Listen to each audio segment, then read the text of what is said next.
attendees. Great. So we're gonna kick off. Today we have the pleasure of talking with two of our independent client agencies, Fohr and BuyBox experts. Kyle, who is currently the COO of BuyBox Experts. He joined BBE as a partner after the agency he co-founded, Nozani, merged with BBE in September 2019.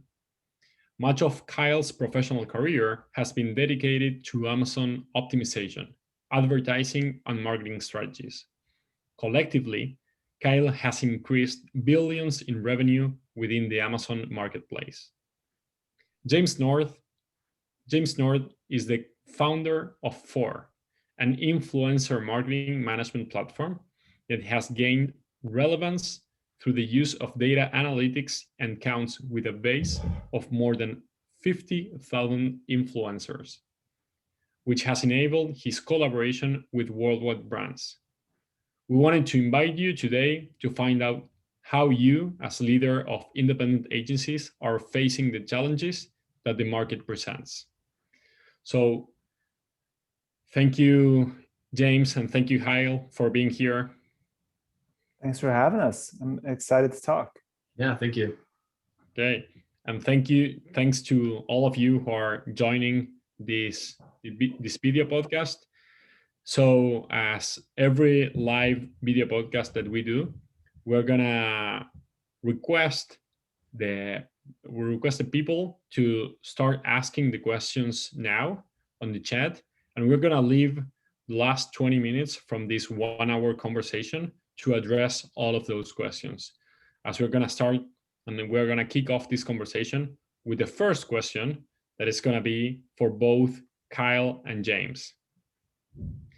We know that marketing and advertising agencies are the focus of ever increasing pressure, like from shrinking margins, advertising shifting to in-house agencies, and consulting firms trying to gain a share of this market, right? How are independent agencies like yourselves facing all these challenges? Kyle, you want to start? Yeah.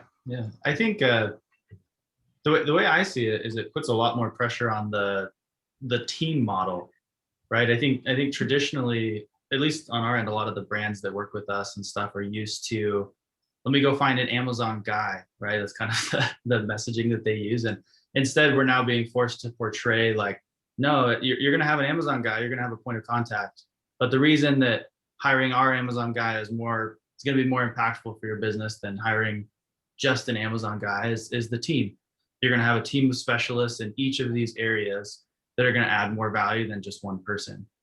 And I think it's hard because whether we prove more value or not than just the single person they could bring in-house, everybody wants to build a relationship, and they'll give a little bit more flexibility and leeway to somebody that they can see sitting across the table from them.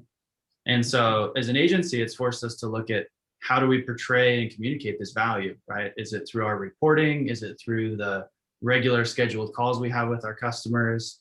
How do we really help them see that this team model is going to be more valuable for them in the long run? So I think that's kind of how I see it for us. Yeah, I mean, I think that's like, probably couldn't have said it much better. I think that's a great point. I think it's something that, as I look at, bigger agencies, which certainly, have started taking influencer marketing on as one of their offerings. I think there's a lot of value in focus. We don't do PR, we don't do, performance marketing. We don't put paid, we don't run paid ads for clients. We don't do experiential. We don't do any of the stuff that like surrounds, is like influencer adjacent. We just do this one thing. We try and be the best in the world at it, and that focus, I think, has been difficult sometimes because we leave money on the table.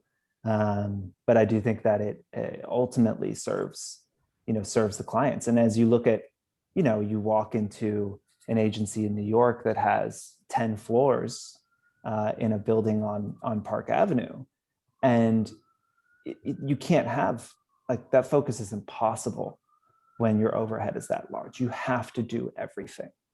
And by the nature of having to do everything, you probably become like not really great at anything. And so I think that's another thing that is appealing for smaller independent shops. James, that's great, because it leads also to the following question that I was thinking is, it has been noted in the last few years that even more with the pandemic, how independent agencies have gained more market share. And you were recently talking about this overhead, right? And these big agencies. And it is said that part of this movement is due to advertisers willing to cut like unnecessary costs, right? So, which in theory gives an advantage to agencies with less structure. So what is your opinion about this, and what are other factors that would you add on this phenomenon of the growth of small shops? Yeah, look, I am no like ad agency historian, but I can speak, I think, to to my experience and what I think is probably happening. Look, a lot of the ways we look at it, right? Like, we're pretty transparent with our clients on our fees, and it's like, are you worth the fees? And I think that again, when you have a smaller shop that doesn't need to support 15 offices globally and all and 10,000 employees and all this stuff, I think you can be a lot more fair with your pricing, a lot more competitive with it, and you don't have those like big legacy costs that, like, as a new client, you have to pay for some of those 8 floors on Park Avenue. And so, I think we look at it and say, like, well, the client knows they're paying, between a 20 and 40% premium on their dollar when they spend it with us. Did we deliver on that? Like, were we worth that? And I think that, like, what you've probably seen from a lot of big, a lot of big companies is they look at, oh, we're spending, whatever, millions and millions of dollars a year just on creative. Like, is that worth it really? And maybe it is, maybe it isn't, but I think it's what makes the smaller shops easier to come in and provide value. And another thing I think for us is that the nature of business has changed so much that I think, go back 15, 20 years, I don't think a 60-person company like Fohr could service $50 billion companies. But now they can. You used to need that army of people to be able to service that client, but the nature of work has changed.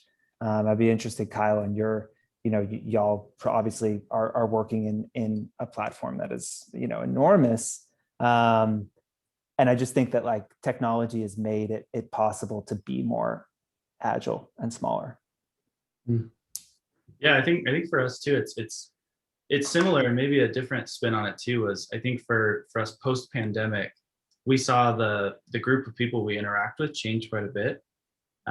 Amazon, it wasn't even just all of the businesses dealing with the pandemic, but Amazon actually, came down and said, we're gonna mark certain products as essential and certain products as non-essential. And businesses, the dynamic just changed completely, right? Like, the market changed, businesses tanked, and it was feast or famine for tons of businesses on Amazon during that period.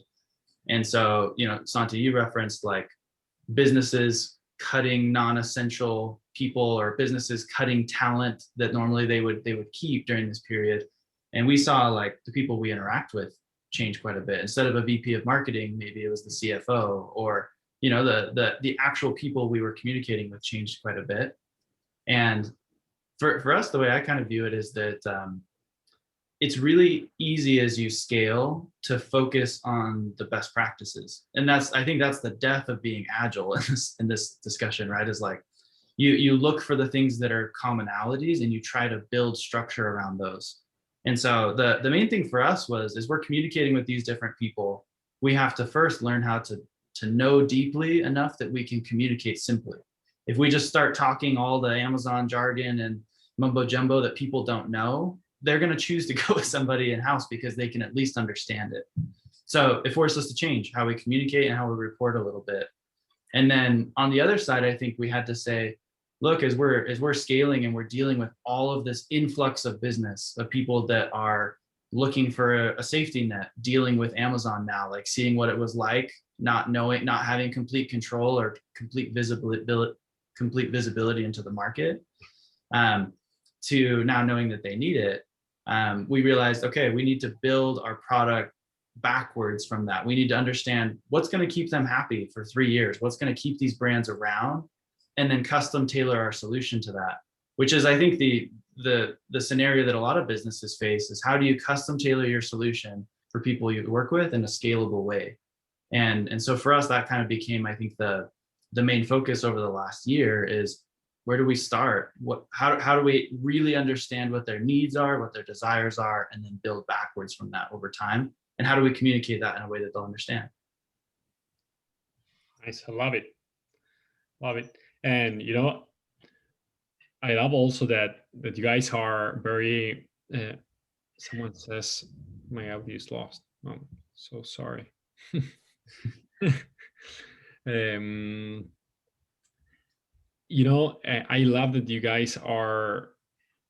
You have been very empowered also by the by the by the technology and by the growth of the last years. Like you're very on a very disruptive space, both of you. Like both James, you're like with the influencer marketing, I think, like with social media and all the increasing um, positioning of these influencers, you have seen a lot of growth and within the agency. And at the same time, BuyBox experts like did nothing but grow on the last year with e-commerce. So I think you guys addressing these questions and seeing how like the future is how do you think about the future? I think those, like, your both of you are your answers are very relevant on the space, right? So you've been mentioning that, Kyle, you said agile agencies like yours or small shops should be agile or are supposed to be agile. So how do you see yourselves, both BuyBox experts and Fohr? What's the good thing and the bad thing of being or not being part of a holding company, in terms of being agile, adaptable, responsible, flexible, and sometimes profitable, because of being or not being within a holding company? Maybe I'll go first here, James. But I think when I look at, like, the value provided by a holding company or something like that, I think of first the ability to scale. Like so many businesses follow this boutique model where it's like, we're going to start taking on clients at $500 per month, and then slowly you fill up with those $500 a month clients. So then you start replacing the $500 a month clients with $1,000 a month clients, and it's kind of this like find and replace until you get bigger and bigger and bigger, and the margins on that obviously grow exponentially too. But at some point, to scale, you have to commit to a certain market segment. At some point, you have to say, like, okay, we're going to try to grow the $3,000 a month customers now. We're going to try to collect as many of them as we can. And the answer to how to do that is always technology.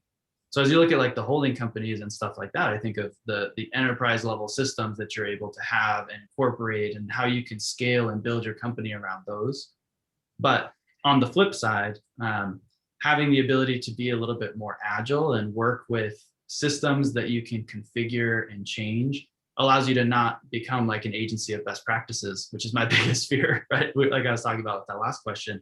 Like, if you build too much into how you systematize and scale, then it's almost impossible to change to become the best at what you're doing. And so the pros and cons are it's easier to scale with some of those resources, but it's easier to be more agile and provide the best value for your customers if you're not tied to something that's, that you can't change and configure as you go. Right. Yeah, personally, I'd say the biggest downside to not working, not being owned by a holding company is like, I don't have like generational wealth. So like if there's a holding company out there that like it's got $200 million that they want to like buy an influencer marketing company, like come through, I'm ready. But I think that, again, it's, I think agility, to Kyle's point is really important. I think that, I think about why is a holding company going to purchase your agency? There's a gap that they don't have that you fill. I think that, most things as they get bigger get less interesting, because that's part of scale. And I think that's probably true, as well as you kind of enter those, into that holding company. I would think that leadership of that team is going to be more involved, not just in running your agency, but maybe involved in kind of holding company operations and things as well. Your focus gets pulled away. And things just slowly probably start to decline. It stops feeling as special for the employees, because there's so much more focus on making money. Because again, you purchase, even if a holding company buys you at 2x, 2x, let's say they buy you at 2x bookings, which would be a good, obviously good multiple. It's gonna, they got to do a lot of work to make that money up. And that's going to mean cutting costs, and that's going to mean, all that stuff that you don't have to worry about when you're independent. You want to stay at the Four Seasons when you go somewhere because that's where you want to stay, no big deal. But then you join the holding company and they're like, you have $382 a night that you are allowed to spend on hotels and this and that, right? Because they need to extract the value. And I think that that comes with it's sucking the marrow out of the company. And I just think it's hard to stay interesting when somebody is pumping the lifeblood out of you. But there also probably, comes a time in a lot of, founders' paths where they say I want to get rich. This is great, but I'm tired. Client service is exhausting. It's relentless.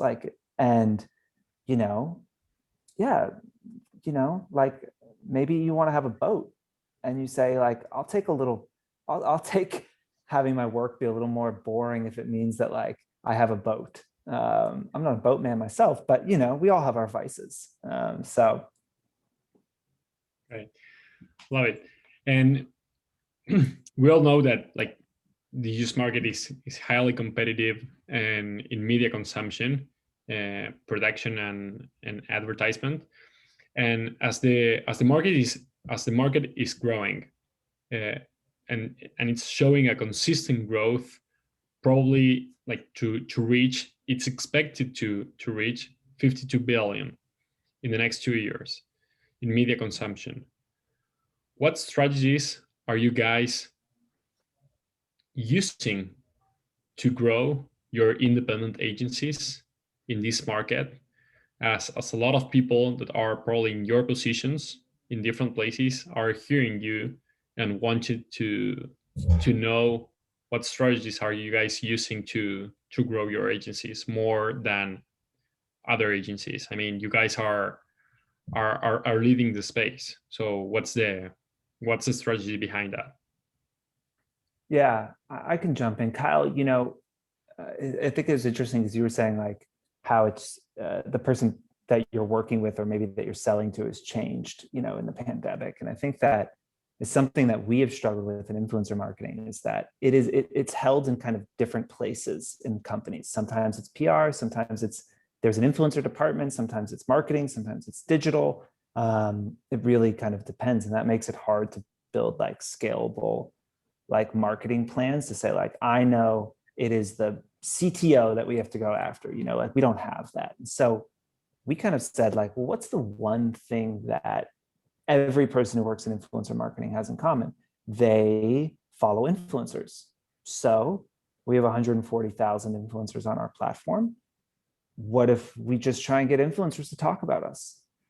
Because that will be the only scalable way that we can be absolutely positive that we're getting our name in front enough times for people are like, what the hell is this company? I keep seeing people talking about this, So we lean really hard into education, and this on the brand and influencer side, just give away everything that we can when it comes to education. Like any trick, anything we do that works, we just like, let's give it away, because it's like, I hope clients are like, well, if they're giving all this away, what are they keeping, in the back cabinet? Like, what do they have that's like the good stuff that they don't share? And it gets influencers talking about us, and I think that like our hope was, and continues to be that, if you're seeing Fohr pop up a couple times a week from influencers that you follow, and you've got an RFP that comes down, and you're like, you know what, let's reach out to that company I keep hearing about. So that's kind of how we do it. And probably not dissimilar to the way we talk to our clients about marketing their products. It's like, let's just be there. Let's make sure that we are top of mind. So when we come to a time when there's a decision that needs to be made, they heard our name, within the last week. Yeah, it's interesting. It's totally different thoughts come to mind for me, which interesting what James said too. It's like, it's similar, I think, for how I view it, but maybe more on the consumer approach to how they're viewing things on Amazon and what they're looking at and how we handle that as an agency. For us, it's like Amazon rolls out more and more and more ad solutions, ad programs like by the day. It just seems like there's more and more and more. They're making more and more money through advertising on their platform than ever before. And 5 years ago, if you were a brand on Amazon and you ran a sponsored product ad, you could capture as much as you want. It's just you pay to play. And now from how I view it as an agency, as us managing this for our customers, it's very different. It's like the dollars are getting more and more and more expensive on the basics, and there's more and more things coming out, and it's really hard to build a business around all of the things that are coming out because it's always changing. It's new, it's confusing, which to your point, James, like it's part of the fun of working in a business our size. As soon as you get to the point that you are comfortable and everything's the same every single day, then it also loses a little bit of the fun. You probably keep more of your hair if that's the case, but like that's about it. And so for us, I think it's, how do we be uncomfortable? How do we be comfortable with the uncomfortable, as things are just ever changing in our space? And if everybody's looking for the day that things are going to be comfortable, then it's never going to be that way. You'll be disappointed every single day. But as we can commit to getting comfortable with these things that are just ever changing, and knowing that that's the name of the game, and that for our customers that we're managing things for, the dollars that we spend will be more effective, the more we're tied to the new things that are coming out, to the next big thing, the better. And so I guess maybe a little bit different answer than James, but that's how I see things in our business at the very least right now. So about losing the hair, the agency trends survey for last year, they said that people in independent agencies seem to be happier than in non-independent agencies. And the comparison they made is, they say it's 70 versus over 35%, right? So they compare independent agencies with the holding companies and agencies within them. So I don't know if you guys were familiarized with those numbers and with the survey, but if you were not, just like on top of your head, why do you think people within these agencies and independent agencies might be happier than others? Maybe I'll go first, James, on this one. I think when the bigger of a company I think of, the more I picture somebody in their office like sitting on Facebook all day or something like that. And the smaller you get, like James mentioned earlier, the more I picture somebody squeezing blood from a stone and making sure that somebody's doing the things that are most impactful day in and day out. And there's that really strong accountability between team members and leadership. And I think that people, at least for me, the people I've interacted with, the people that I've worked with, it seems like good people are always motivated by impact. They're always motivated by the ability to have influence on the business and the trajectory and the growth of the company that they work for. And so to me, I think, like with the metrics you used from that survey, like it's a no-brainer that people would be happier in a place where maybe they work harder and maybe there's more accountability and maybe there's more stress, but there's also more influence. There's also more impact that they can make on the business. And James, maybe it's different for you guys, maybe it's the same, but I feel like everybody I've seen, it's always like really heavily tied to what can I do for the company? And if they're doing that, then they're happy. And if they're not, then they're not happy, Yeah, I think that's a great point. And I would add to it that I think that growth is, one of the more like exciting parts of like being human, is like personal growth. And to be happy in work, I think, for ambitious people, you need to be constantly presented with new challenges and be supported in attacking those challenges, and then rewarded for the success of them. And that's like the impact part, right? And so when you get into a bigger organization, there just isn't as much opportunity for growth. Cultures become political.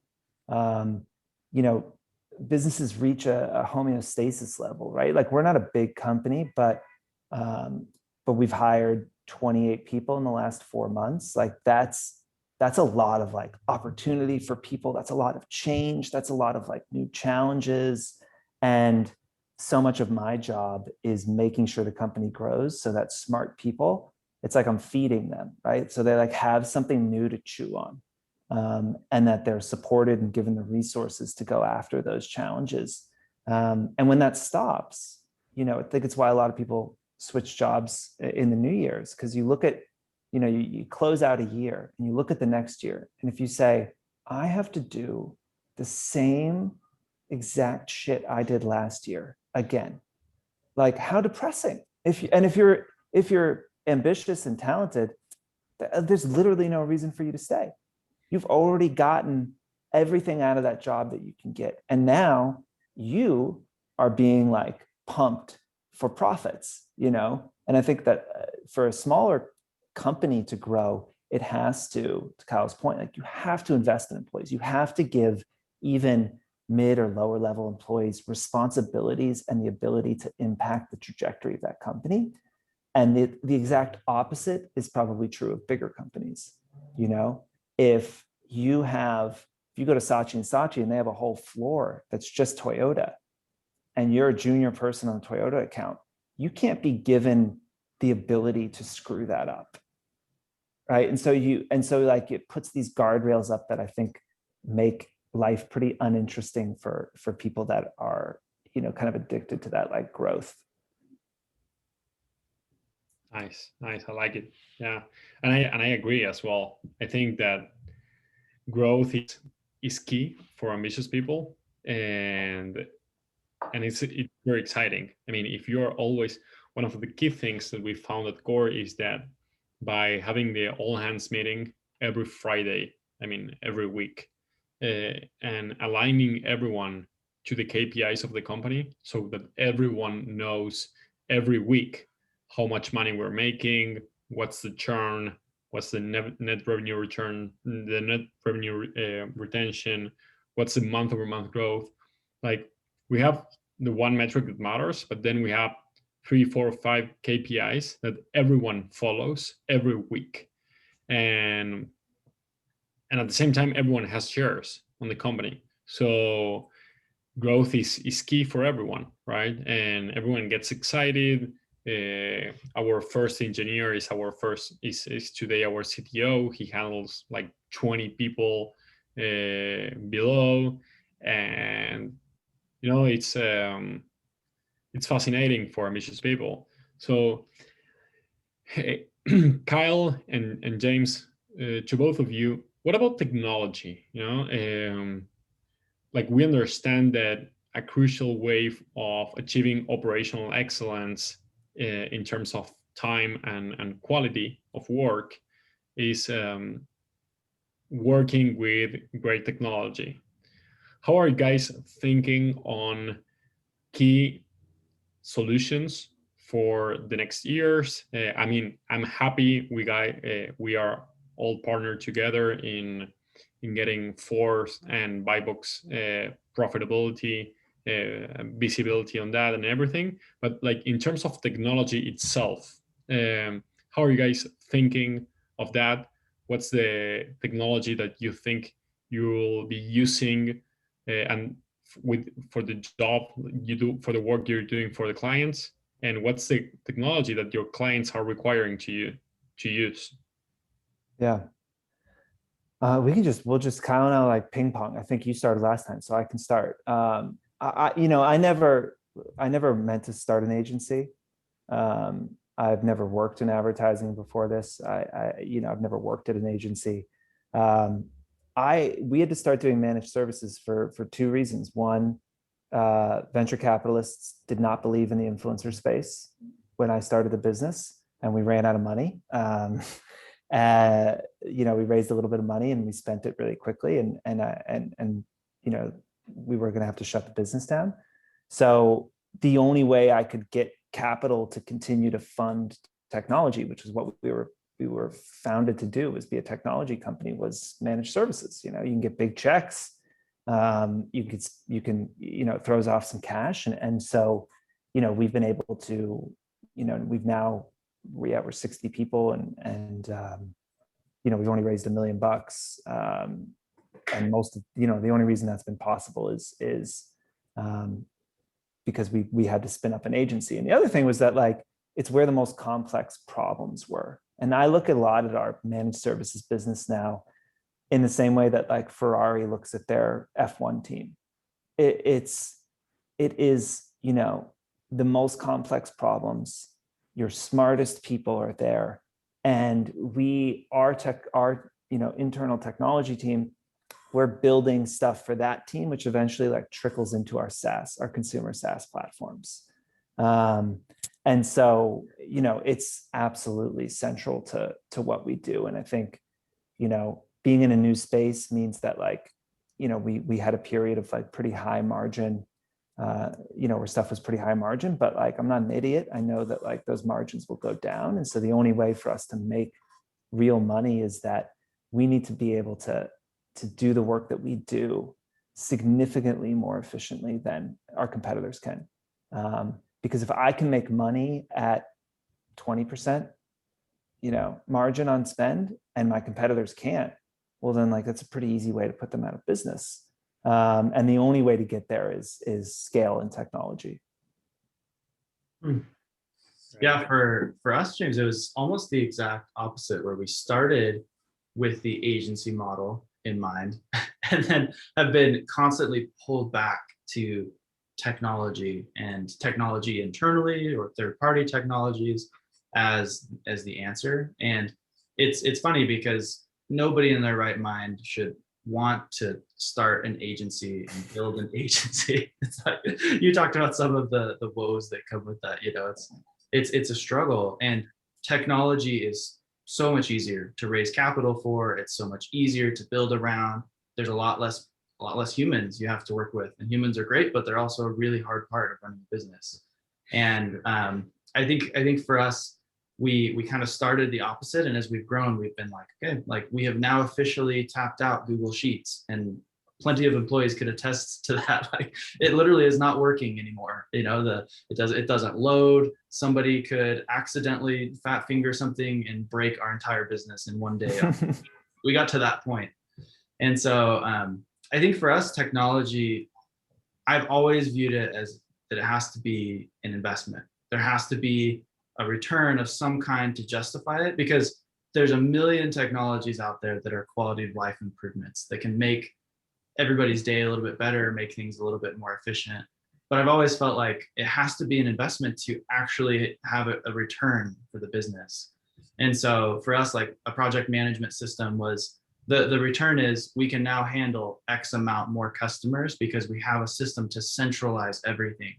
And we can bring in the people to facilitate the extra work because there's now a systematized process flow for them to follow, rather than coming in wide-eyed, learning the process in a week from, you know, the different he said, she said that they follow in training, and then learning that it changed a week later. We can change it in one place and everyone will follow it. So we can facilitate X amount more business in this investment. And so with technology, we've also reinvested quite a bit in developing things ourselves, and have found ways to do that effectively and ineffectively at times as well. But to me, it's absolutely essential, but it's also really dangerous, and it needs to be done the right way, with the right timing, with the right people, holding people accountable to doing things correctly, or else you can, you know, it can be a really negative thing for the business as well. Sure. It's great to hear both testimonies. And so now I have one question for each, not the same for both.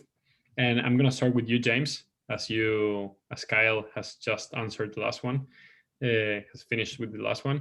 So James, you know, you have become one of the biggest names in influencer marketing. And could you tell us, how have you managed to professional the influencer marketing industry? And how do you think technology development may affect this area? And could you tell us a little bit more about how Fohr has grown in this segment? Yeah, so I mean, you know, from the beginning, when we were building the platform in 2012, feels a long time ago now. You know, my path was interesting because I started as someone who was like a blogger. I had a big following on Tumblr, and you know, through having that following, I you know, someone that was always interested in advertising and marketing, I was like, this feels like there's something like really interesting happening here, and if I can get what I was doing and my friends were doing, if I could make that like look and feel like other types of marketing, brands might eventually put media dollars into this. Like this could be a new kind of media. And so that is like why, and you know, we started the platform, and why, you know, we were the first platform to be able to pull in verified analytics from, you know, Google Analytics, Tumblr, Instagram, Pinterest, Twitter, all that in there, so that advertisers could, you know, link like what, you know, what bloggers were doing from a content perspective to the numbers that, you know, were resulting from that. And so I think that's had a big impact on the professionalization of the industry, you know, and other advances that we've come out with. We were the first company to have technology allowed brands to understand if an influencer's following was real or fake, you know, and that like fraud is always a big part of any ad buys, you know, and something you want to watch out for. And so like we definitely have thought throughout our, you know, time in the technology we build, you know, how do we make this again look and feel so it like other types of marketing, so on a spreadsheet, so it can compete with those. And now we're entering like phase 2 of influencer, where like I no longer have to explain what an influencer is. I no longer have to convince you know, a CMO that they should be focused on influencer marketing. You know, this is something that is happening. It's only going to grow. You know, I think that you really need to like group influencer marketing with other decentralization trends, from Bitcoin to Spotify, like power is being pulled away at like an unseen pace from those like centralized power holders. Again, whether that's Condé Nast or, Capitol Records or Citibank, those institutions are losing the fight against decentralization, and influencers are at the bleeding edge of that when it comes to media and advertising, and eventually commerce. And even thinking about, an Amazon, in 10 years, like are the Amazons, the Sephoras, other places of the world going to really be more of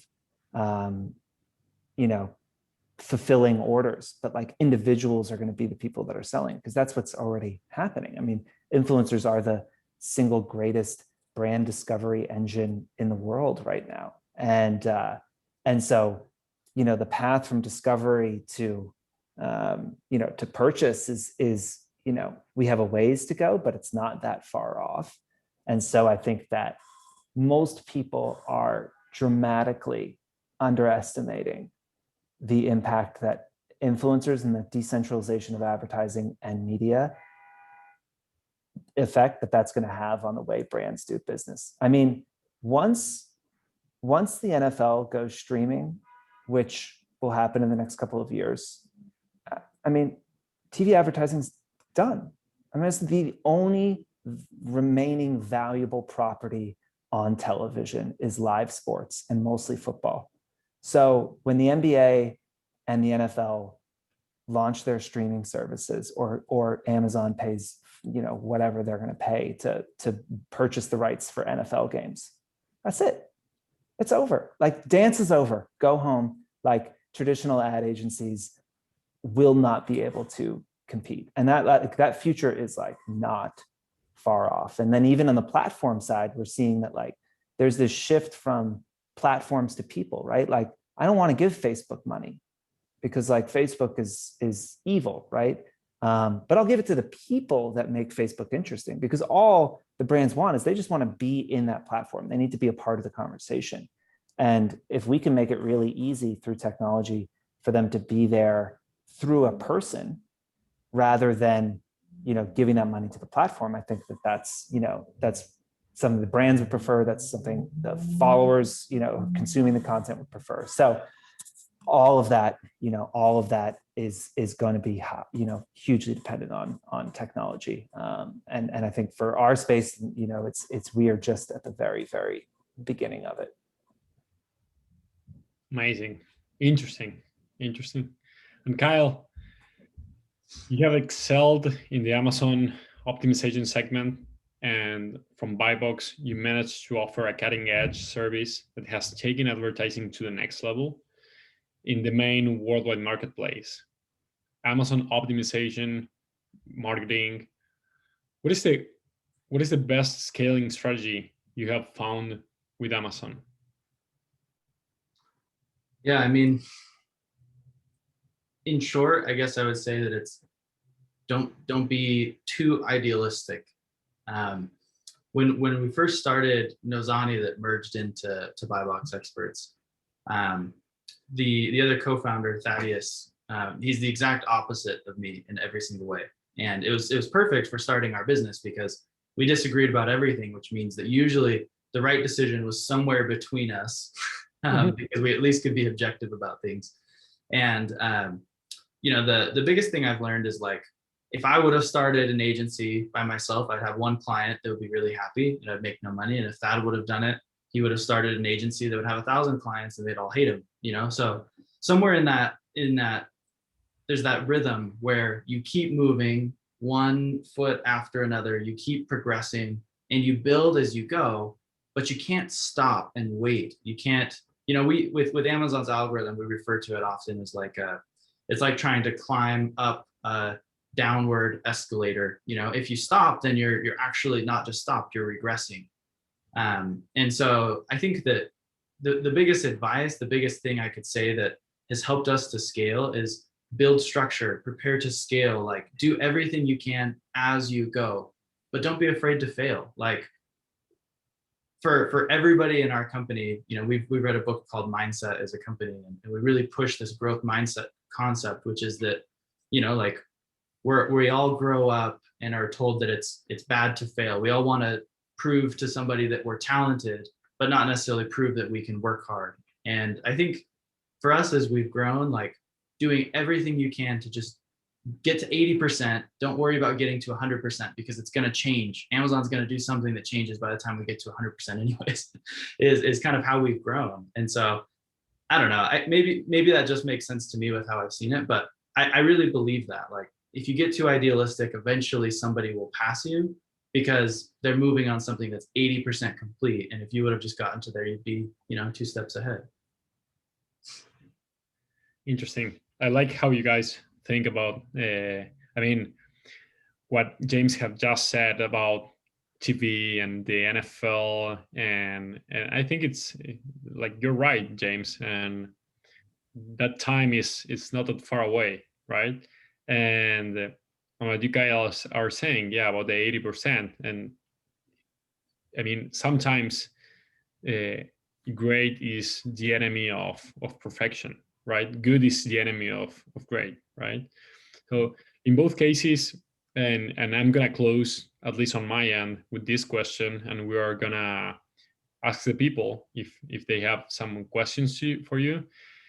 In both cases, both BuyBox and Fohr have been able to take advantage and become leaders in a specific segment. Do you guys think that in our time, the specialization of services is key for standing out in the market?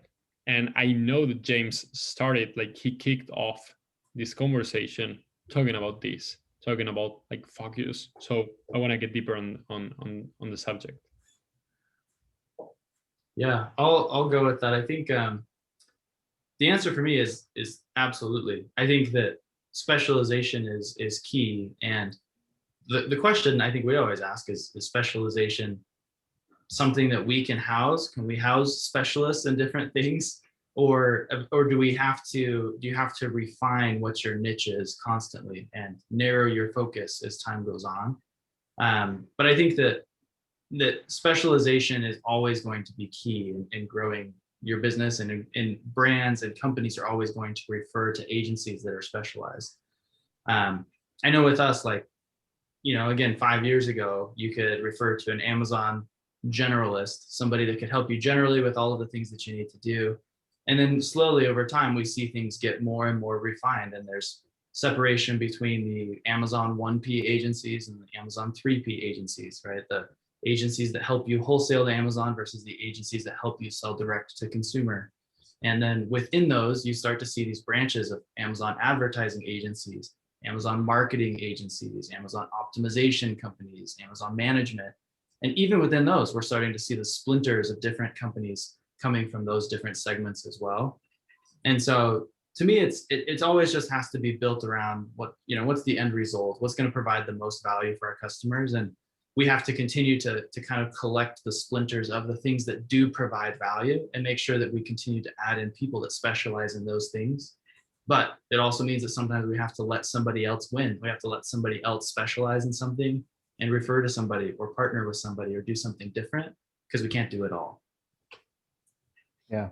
I mean, I think that's perfectly said. And, you know, for us, it's we've been, you know, really focused. That's been also a product of, you know, how much money we have and how big the company is, right? Like, as we grow and we have more money to invest, we're able to look at opportunities and say, okay, well, what else around the influencer space could be interesting? How could we grow this business? Because that's, you know, Kyle, we're similar there. Like we have a growth mindset. We don't, you know, we are like barely profitable every year because we're, you know, reinvesting everything we make back into the business. And, you know, I think of it, you know, to use an analogy, it's probably like, you know, if you think of like I'm a cyclist.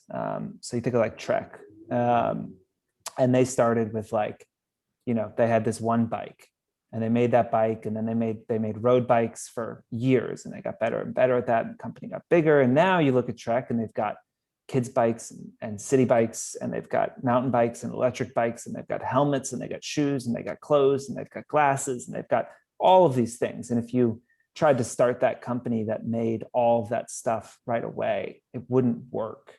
But I think once you have proven to the market that you are a leader, and that you have some, je ne sais quoi, you've got something special about you, then you can take that to different places and different like adjacent opportunities and go after those. I think that I don't know if it was the P&G, what is their rule, like they've got to be number 1 or 2 or they sell the brand. I think that probably makes sense. It's like if you're going after those new opportunities, make sure you can do them well. And some things you just like the DNA of your company will be such that like you're probably not right to go after that opportunity, even if it exists. So I think there's like, some focus and some, what's the word I'm looking for? I don't know, restraint in what opportunities you go after.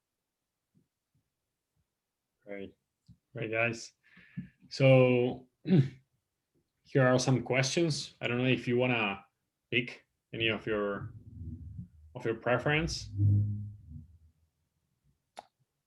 Yeah, I mean, we can start wherever. I mean, yeah. There was the last one about talent. I'm sure we'll both be able to speak to that. Understanding talent is most important asset in an agency. What do you do to protect and retain it?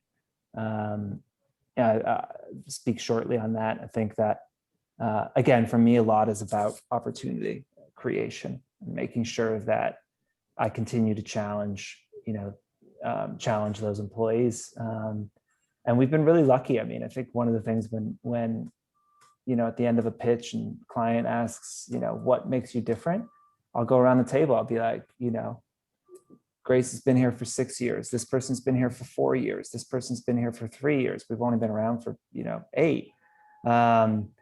And, on their side of the table, it's like, I've been here for 6 months. I've been here for 3 months. I've been here for 9 months. It's like, right. Like people don't leave because like we have been able to create, a culture that's supportive and interesting. We're working on fun problems and we're empowering our employees to go after those problems and to also get the recognition and for the achievements that they add.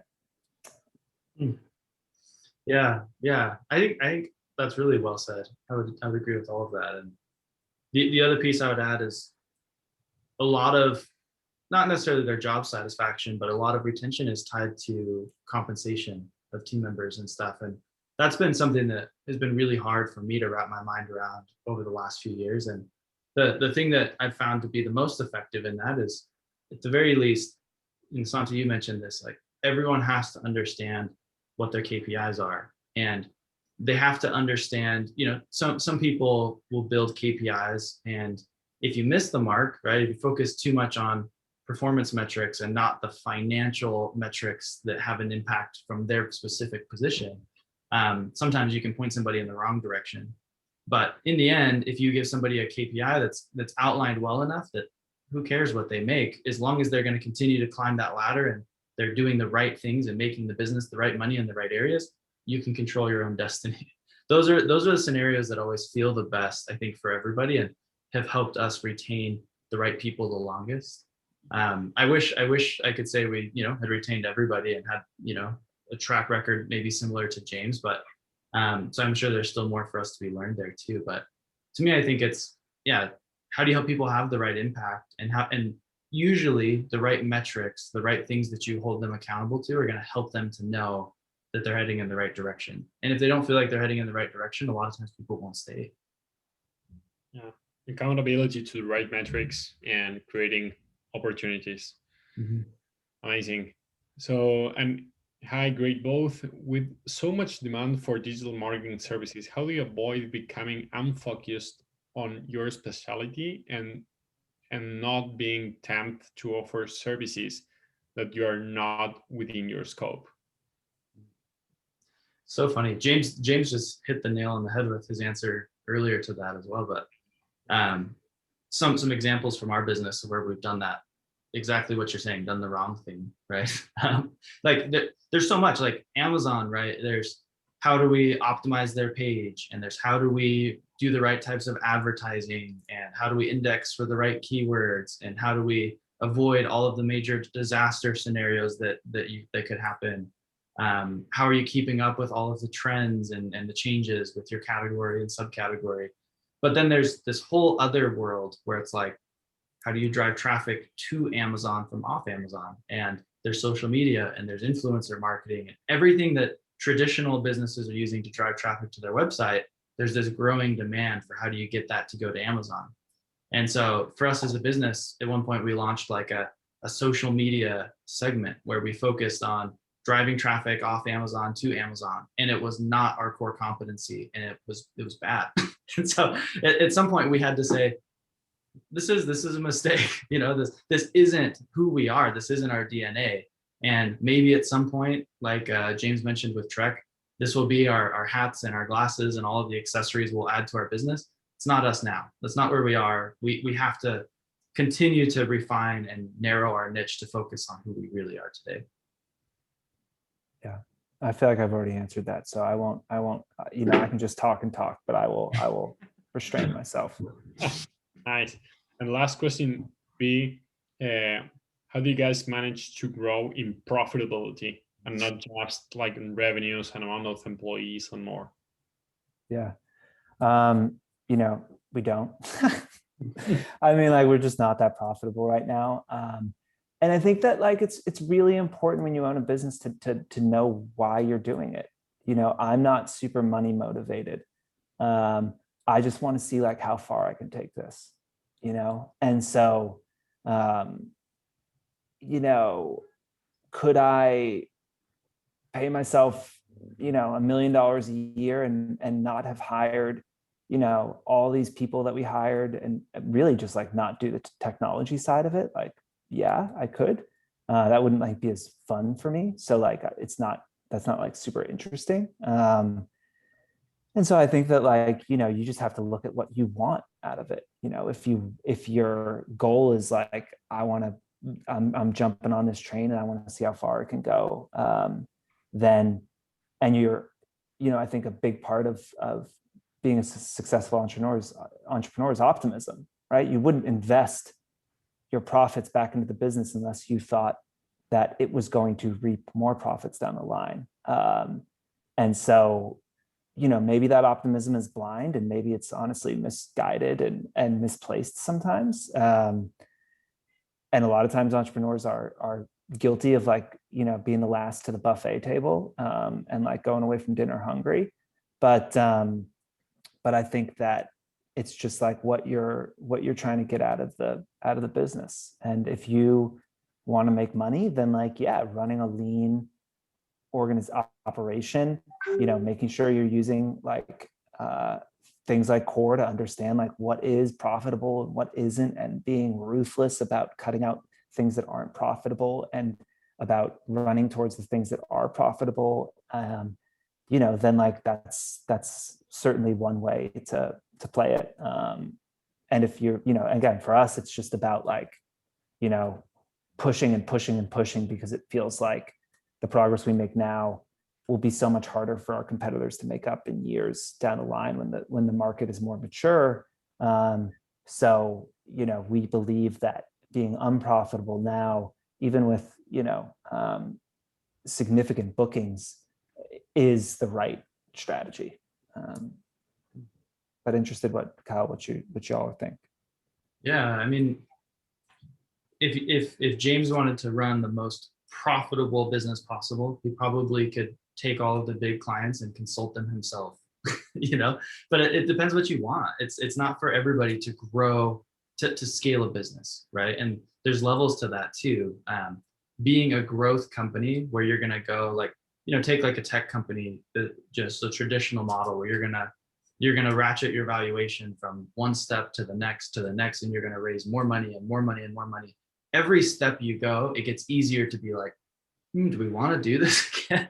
Every time it gets easier and easier to think that way. And so sometimes there's a place for people to look at it and say, like, my business is the size I want it to be. This fits my lifestyle. This fits where I want it to go. Me and the partners, this fits my vision.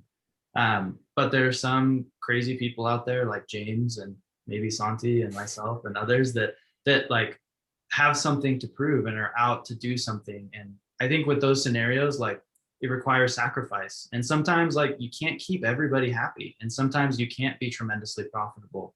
But if the sacrifice matches your vision, then I think it's worth it. And everybody has to, I think, judge that for themselves. I think it's different for everyone.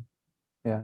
I'll also like add that the second you take investment, the idea of running just running a profitable business where you pay yourself a bunch of money, like that's no longer an option.